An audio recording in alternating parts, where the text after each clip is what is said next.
What up, everybody? It's LeZevo here again. This is video number 3.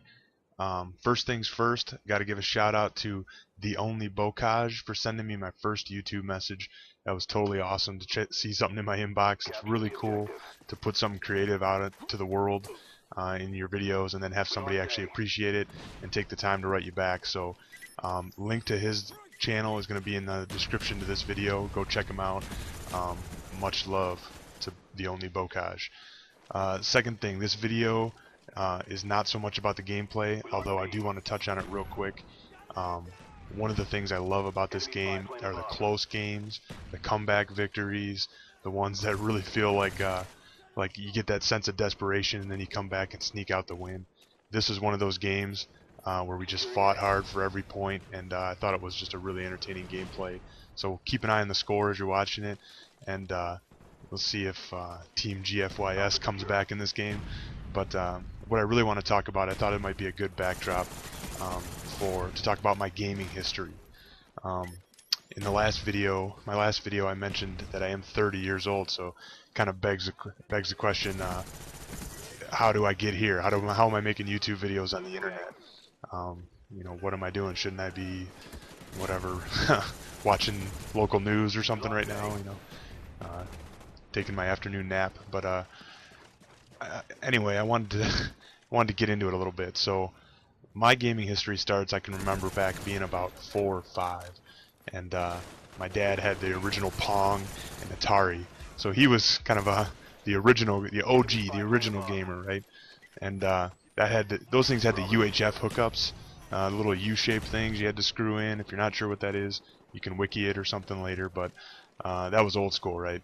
So I can remember hooking those up at a real young age and being like, what is this? This is awesome. And even though the games were terrible, it was just really, really cool. So different than what I was used to. So then shortly after that, the original system of my era comes out, the Nintendo, right? And I gotta have it. That's the only thing I ask for Christmas. I'm like, please, Mom, please, I just need it. That's the only thing I want. And my parents are awesome, and they kind of supported me with whatever I did, and they just wanted, to make me happy most of my life. So I'm sure I'll be talking about them in later videos. But yeah, it was just really cool. They Christmas morning come down, sure enough, Nintendo's under the tree. And I immediately hooked it up. I don't even think I opened up anything else. I probably got like a couple shirts and a pair of socks, but I was over to the TV, screwing in the UHFs, or I don't remember how the hookup was, but yeah. So I was really geeked, and I can remember playing, the original Mario and Zelda and Metroid. And me and my cousin Josh used to get together. He would come over because I had a Nintendo. I don't know if he did or not, but he would always come to my house, and we'd sit there for hours and play pro wrestling. If you haven't checked out that game, it's awesome. I was Starman, he was either Fight Hayabusa or King Corn Karn, but that game, you can put in some hours in that game. It was great.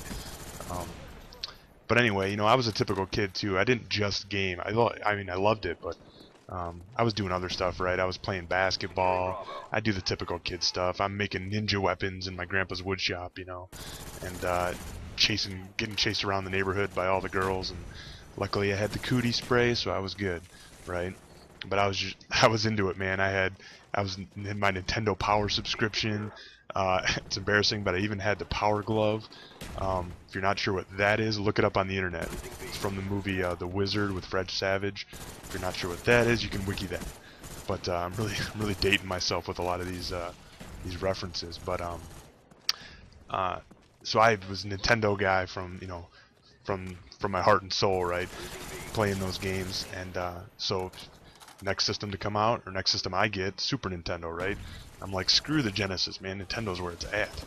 So I end up getting the Genesis and playing F-Zero, Star Fox, Super Mario World, and this is where I'm kind of getting introduced to sports games, man. The first Madden, the NHL, even there's a game I remember real clear, Bill Laimbeer's Combat Basketball. I'm a Pistons fan, I grew up in Michigan, and yeah, I can remember Bill Laimbeer's Combat Basketball. You can wiki that one too if you want. It was a really bad game. It was horrible, but yeah, I had a lot of fun with it because Bill Laimbeer was awesome to me, anyways. I think everybody else pretty much hates him, but so yeah, Then about 1995, PCs are getting real popular, right? Everybody's kind of getting one in their house. So up until that point, no one really had one. I mean, a couple friends had the old Apples with the 5 1/4 drives, like, but I never had one. So I'm begging my parents. My dad still makes fun of me because I said, Dad, please, it's the only thing I'll ever want. I'll never ask for anything again. And my dad's like, yeah, right. But again, my parents being awesome, they saw it as not only something that could entertain me, but as an actual tool that I could use for school and things. So they get me a Pentium 75 Packard. It was a Packard Bell with an 850 megabyte hard drive and a 14.4 blazing fast dial-up modem. And I can still remember playing Warcraft 2 against one of my buddies, one-on-one over the dial-up. It was awesome. But I really didn't get into gaming too much on the PC. I was mostly tying up the phone line, using up my parents' AOL minutes, trying to get chicks that wanted to meet up, or at least scan in a picture of their boobs or something. But which actually worked once, I'll say that. But then high school comes along, and start working. Finally, my first real job, I guess, while I'm going to high school. And so yeah, I had my money. I had some money at the time, which was awesome. And I was able to go out and buy my first PlayStation 1, which at the time was just like, wow, check out the graphics, man. I can remember playing Resident Evil, just like having people around, like all around me, crowding around the screen, like jumping every time something jumped out at you. It was great. But yeah, NFL Game Day was another one I put in a lot. That one had a juke move. I used to run with Barry Sanders. Again, this is my Detroit teams. Barry Sanders would do a juke move. If you timed it right, you couldn't stop it. Like, he would literally have like a 90-yard rush every game, and it was awesome. So yeah, then Driver. I don't know if you guys ever played that one. The original Driver for PS1 was phenomenal.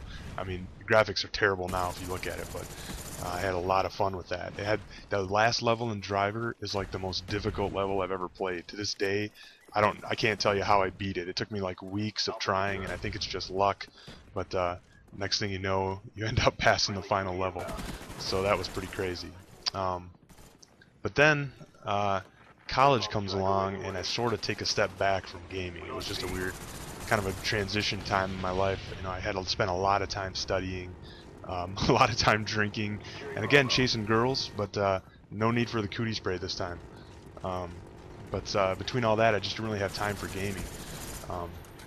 I did do a little bit. A lot of people had PCs at this time or laptops, and everybody was, I can remember walking through the halls of my dorm, and everybody's playing Counter-Strike and Diablo and Half-Life. So I would jump on their computers every once in a while and play for a few hours or whatever, as long as they let me. But and then occasionally I still had my PlayStation. I brought it with me, and I'd jump on there and play a little Tomb Raider, something like that. But kind of just really took a step back at that time in my life from gaming. I had friends that were picking up Sega Dreamcast and PS2s, but I kind of stayed the course and focused on Busch Light and getting my degree. So now after college, you go out and you get into the real world, and you get a real job, and your life kind of slows down a little bit, especially from that college party lifestyle. But it's cool because you're not broke anymore, but now you're tired because you're working all the time, and just finding the energy to go out and spend your money becomes more difficult, right? But a lot of my friends were either still back at college, or they're getting jobs all around the country, and so you do have a lot of free time where you're kind of sitting home. I went and I kind of researched some systems at the time, and it was either PS2 or Xbox, and my buddy kind of talked me into an Xbox. I played it over at his house. I thought the graphics were good. Thought some of the games, console-specific games, were good. So I ended up picking that up. And this was after they got rid of the giant frisbee controllers. But so yeah, I kind of went away from my PlayStation roots there, and I was not disappointed. That was awesome. I eventually get set up on Xbox Live, start my online console gaming experience, which is still going. Still having fun with that even today, right? Gotta give a lot of respect to Dr. Zulk. That's his gamer tag. He was best man at my wedding. he actually bought me my first Xbox 360. At the time, I was saving for a wedding ring and saving for a house, and just couldn't justify it. But he kind of was going through some stuff in his life and thought I helped him out a little bit. Just really wanted to do something special for me, which was awesome. And I just really thank him for that. It was a really cool gift, man. But so we gamed all the time after that. We playing Gears of War, all the Call of Duty, starting with COD 4, all the way now, even to this day, through Black Ops. So a few red rings of death later, and here I am, 360 Elite and a PS3 in my household, and got a HD PVR, and I'm sharing my story with you. You know, so I know it sounds weird when you meet someone on Xbox Live or PSN who might be 30 years old, but you got to remember that they probably grew up like I did, and they grew up with the gaming experience just like you guys are. And systems were different, the games were a little bit different, but the passion and the drive is pretty much the same. So everyone has to get old, you know. That doesn't mean you have to act like an old person and give up the enjoyments of your youth, right? I'm not going to all of a sudden be the guy who reads the paper and goes to bed at 10 o'clock every night after Matlock, you know. I guess what I really wanted to tell you guys is just be yourself. If you love gaming, embrace it. You don't have to you don't have to conform to what society wants you to be. Just be yourself, man, and game on. Thanks a lot, guys.